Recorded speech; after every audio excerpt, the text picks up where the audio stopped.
So the reality for most of us in front-end development is that we're not blue-haired bootcamp grads sipping soy latte. Like, honestly, real talk, wasn't that an amazing time of our life? Can we all just take a moment and remember like 2020 and 2021 that like you literally could get paid $100,000 to have a mustache like that and sip on lattes? You are an imposter, brother. I remember.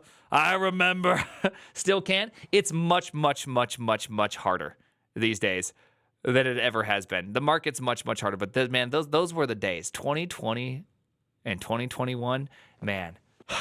Nothing like it being an internet company during a worldwide pandemic where everyone has to stay home. I mean, the money was flowing.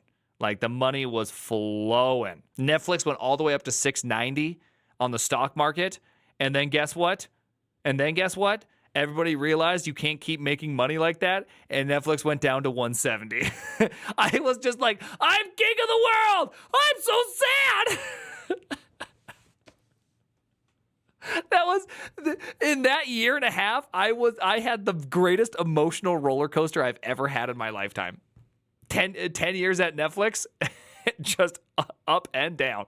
In Silicon Valley. Now, it doesn't matter if you work at Google or the government. Pain is everywhere. At some point in your career, you're going to be told, it's just a button. Why is it taking so long? It's real, and I have a theory on this. Okay, I actually have a theory on this. I think there should be a theorem something. We're gonna call it the button complexity theorem. Okay, it's a very important theorem, and I think we need to really think about this for a second. Okay, when you're first starting off on a project, your button complexity is really low. And you know why? Because you have an application that is literally just some HTML. Maybe it's who knows what it is, and that sends a direct message to a singular server. That is your backend, right? It's a monolith, okay? It's the monolith right here. And that's very simple, okay? So your button just does this one thing, and that's that.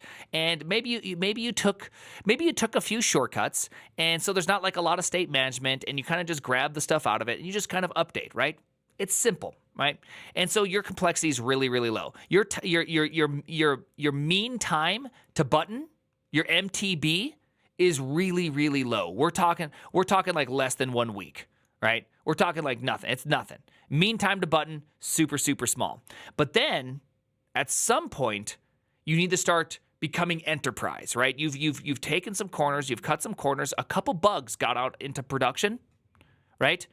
This would be like your first bug in production, and it causes a problem.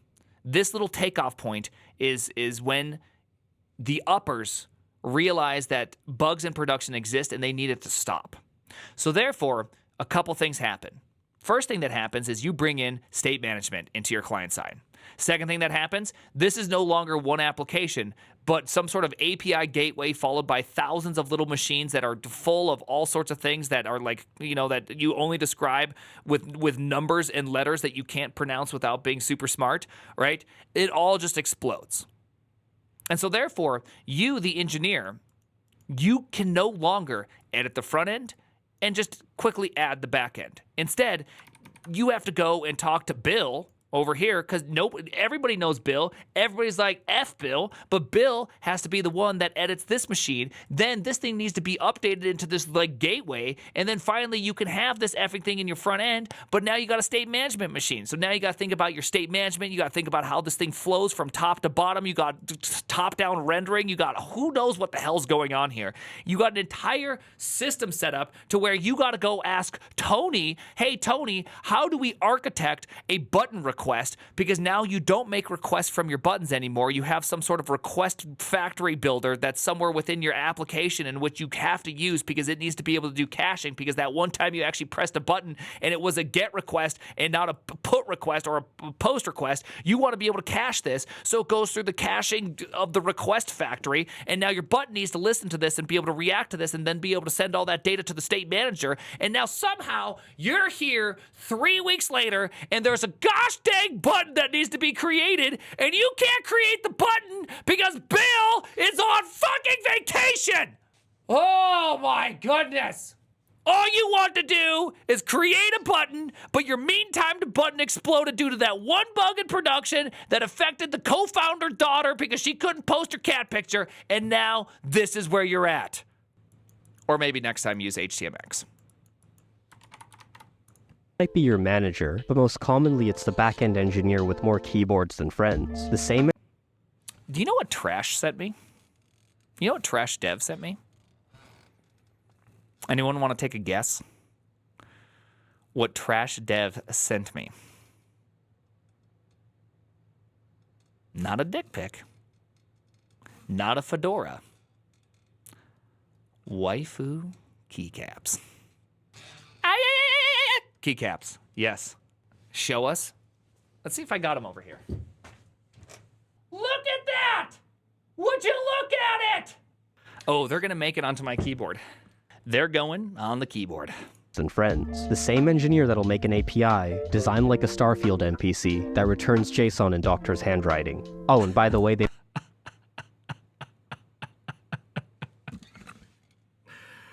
Oh my goodness. The JSON in Doctor's handwriting, you know what that means, right? Do you know what that means? That means it's JSON where the type just sometimes is a different type. That's what that means. You don't get boxed values that is well-formed JSON that is easy to reason about. Sometimes that's a number, sometimes it's not there, and then every now and then it's a string. Why is it a string? I don't know. It's just a string because that just happens. And then there's that one time it was an array, and still nobody knows why it was an array. Make double your salary. Frontend isn't real engineering, and he uses Arch, by the way. Being a front-end developer is kind of like being a bumhole. You're squeezed between product, UX, and backend. Get all of the blame and none of the credit. Now, in terms of actual work, despite JavaScript libraries surpassing the population of India, most of us are still working with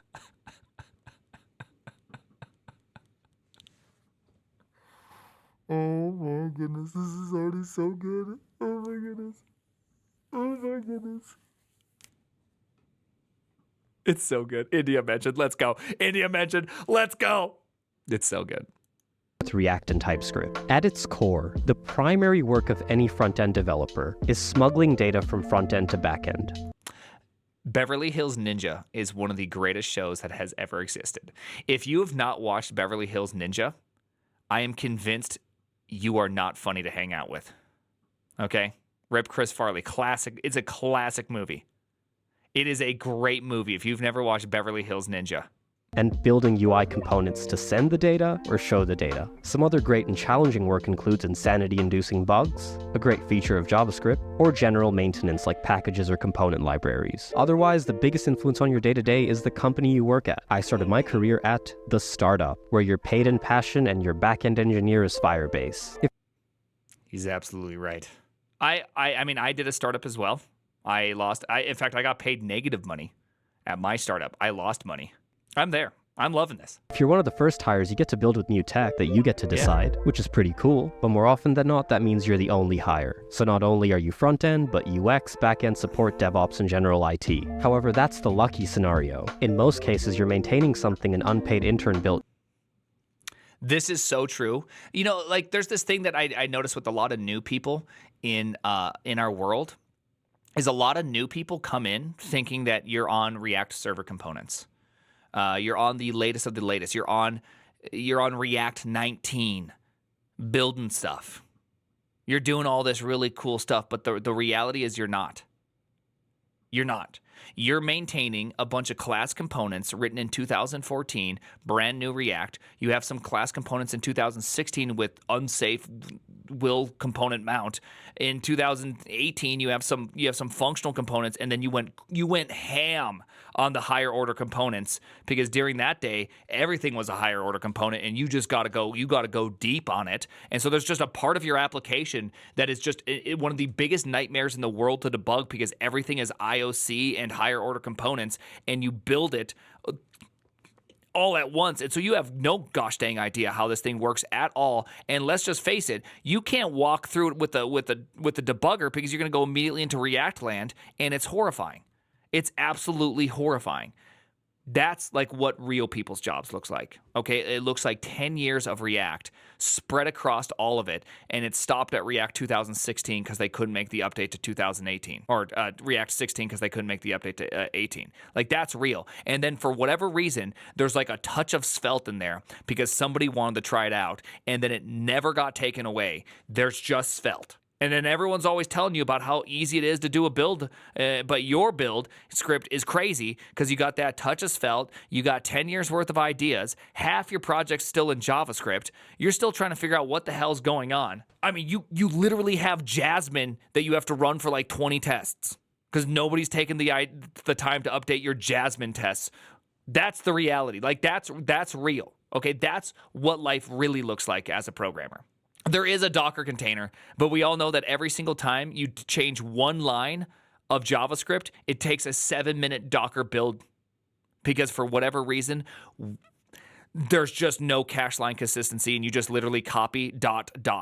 and that's it. So you reinstall your dependencies every effing time. And Bob is on vacation.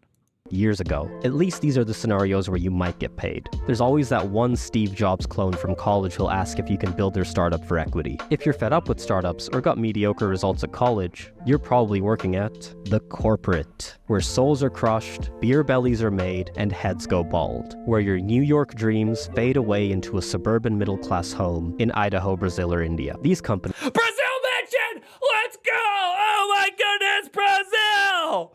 Yes! Yes! And also very true, and this hurts a little bit, this also is true with Netflix, okay? That's where I'm at. I'm at corporate middle America where I'm balding, I'm molding, and I'm living in a suburban home. What has happened to my life? It's the middle America, balding and balding. My goodness, it's just so true. I just haven't got the beer belly yet. I've been trying to stay in shape, okay? are usually some flavor of soul-sucking consulting, banking, or Walmart. You'd think with more money you'd be using the latest and greatest tech, but if by latest and greatest you mean jQuery 1.24, forget Fetch, you're gonna be raw dogging some Ajax here like it's 2012, if you're not— Yes. If you ain't raw dogging Ajax, you ain't living life. Honestly, that's... See, I'm not the only person to say this. This is reality. Like, this is this is most of the internet. Most of the internet isn't on the latest technology. And every year that goes by, every choice that you make today on brand new technology becomes legacy faster and faster and faster because we are constantly changing faster and faster and faster. Working with PHP. But that's not even the best part about being a front-end developer here. You want to change a very— Oh, by the way, except for HTMX, of course, which is literally the same thing as it's been since 1995, when the original white paper for hypermedia as application state came out. And so maybe, just maybe, there are ways that aren't, the way you're doing it. Just throwing it out there. I'm just throwing it out there. Maybe there's other things you could do. I'm just saying. Maybe there's technology that's 30 years old. That's all. Variable name? You're gonna need a Jira ticket for that. You wanna take a dump? You're gonna need a Jira ticket for that. You wanna add a comment? That's okay, just add. Lol, just kidding. You're gonna need a Jira ticket for that. 9,000 layers of paperwork, 80 levels of management to install a library, comply with ISO D's nut security policy. These companies still manage to get hacked by a 14-year-old in Russia. I mean, at least you're not the only engineer that's gonna take the blame. You're surrounded by a great crew of 50-somethings with as much enthusiasm for engineering as a wet paper bag. You see it somewhere, somehow, deep down in my soul, a special place just got tickled.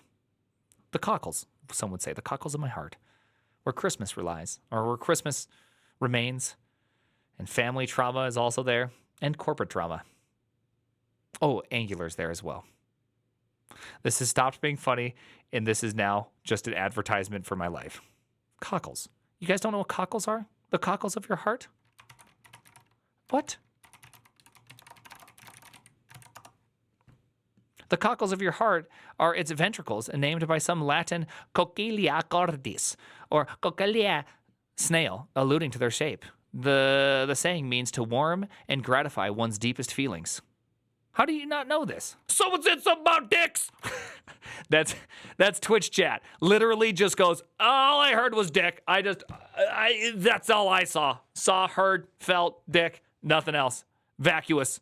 Megacorporations, software engineering is IT, and IT is a cost center. Now, if you did better in college and graduated a virgin, you're probably working at FANG.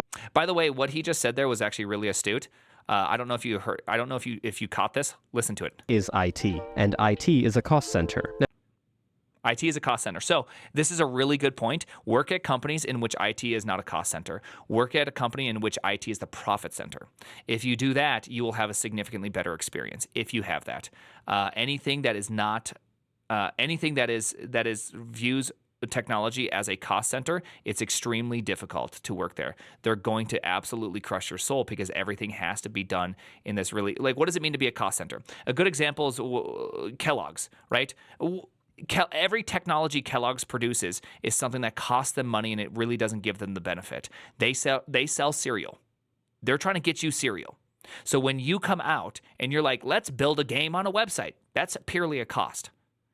It's a cost for maybe it making money, maybe it causing more people to do that. But the reality is that's like it's a guess. It doesn't make them sell more cereals. You know what I mean? So they're gonna consistently try to minimize whatever technology they're doing as much as possible. It's not the direct, it's an indirect revenue stream as opposed to a direct revenue stream, right? So at Netflix, the delivery of a good user experience directly correlates with the money. So they're like, oh yeah, it's a profit center, right? This is how we ensure that we're making good money. Now, obviously, that's slowly changing because as content is the only thing that matters, eventually, and as all websites are absolute dog water when it comes to delivering this, eventually it'll just be like, well, they all suck, so it doesn't really matter anymore, right? There will come a day that could potentially happen. I don't think it's going to happen at Streamberry, but it could happen. Software engineering is IT, and IT is a cost center. Now, if you did better in college and graduated a virgin, you're probably working at FANG or Manga Soup. I don't know what it's called anymore, I'm not going to lie. We just call it FANG, honestly. People that are trying to make it not FANG, okay, that's just like, you're trying to make fetch happen. Just call it FANG, okay? FANG at this point just means one of the big tech companies. You did it, buddy. Your mom can finally brag. Oh, Bhabiji, my beta got into Google. I mean, I can't really slander big tech. You get instant YouTube clout. The day in the life videos look good. Great engineering, I guess. Look, I've never worked. I really Indian accent mentioned. Let's go.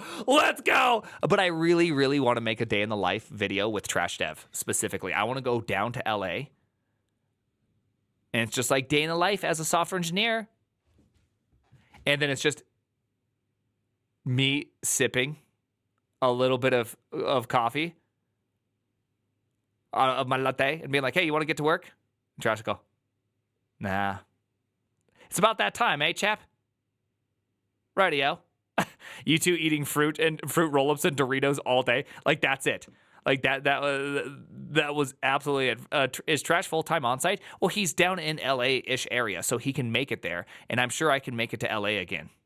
Work to big tech, I can't tell you the reality. From what I've seen, it's either getting paid to do nothing, quitting to become an influencer, or getting laid off. We really do be pawns in a game of billionaire ego chess. But hey, are you tired of working at terrible startups, big boring corporations? Have you tried becoming smarter by trying out the sponsor of today's video, Brilliant.org? Brilliant is an app and